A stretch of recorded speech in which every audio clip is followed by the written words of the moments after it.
हाँ कि वो औरत जिसे भूलना नामुमकिन है। KRX creation SS channel.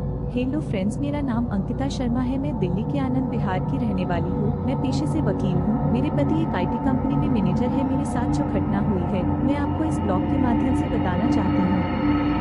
यह घटना तब की है जब मैं 26 साल की थी और 7 महीने से प्रेग्नेंट थी और अपने बेबी का ख्याल रखने के लिए छुट्टियों पर थी। उस रात मेरे पति जब शाम को ऑफिस से लौटे तो हमने पास ही एक पार्क में टहलने का प्रोग्राम बनाया। रात के 9 बज रहे थे और हम अपनी कार से वहां पहुंचे ताकि रात को वापस आते वक्त दिक्कत ना हो। वहां हमने देखा कि लोग बाग वहां टहल रहे थे। हमने भी वहां आधे घंटे तक चहलकदमी की। फिर जब थक गए तो वापस चलने का निर्णय किया। मेरे पति ड्राइवर सीट पर थे और मैंने जैसे ही अपनी तरफ का कार का गेट खोला, एक बूढ़ी औरत मेरे ड्रेस को खींचने लगी। मैंने इसे नॉर्मल बात समझकर उसे बिना पैसे दिए कार में बैठ गई।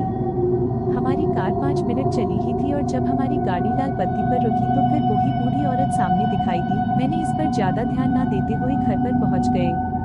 अगली रात जब मेरे पति किसी बिजनेस वर्क के लिए शहर से बाहर गए हुए थे और मैं घर पर अकेली थी, रात को 2 बजे के करीब जब मेरी नींद खुली तो जिसे मैंने देखा वो देखकर मैं बुरी तरह से कांप गई और आंखों पर विश्वास नहीं हुआ। मैंने देखा कि वही बूढ़ी औरत मेरे पलंग के बगल में बैठी हुई थी और कह रही थी, मेरे करीब आओ। एक बार तो मैंने सोचा कि शायद मैं सपना देख रही हूँ, लेकिन जब मैंने अपनी आंखें बंद कर वापस खोली तब भी वो वही खड़ी थी। मेरे दिल की धड़कनें बढ़ गई, यह सोचकर कि वो बच्चे को नुकसान न पहुँचाए। मैं घर के दरवाजे की तरफ बढ़ गई और बाहर निकलकर पड़ोसियों का दरवाजा खटखटाया। मैं बुरी तरह से डरी हुई थी, लेकिन मैंने पड़ोसियों को कुछ नहीं बताया ताकि वो कहीं मुझे पागल ना समझ बैठे। मैंने तुरंत अपने पति को फोन किया और उसी वक्त गाड़ी से सुबह 5 बजे तक घर आ गए। मैंने उनको सारी घटना बताई।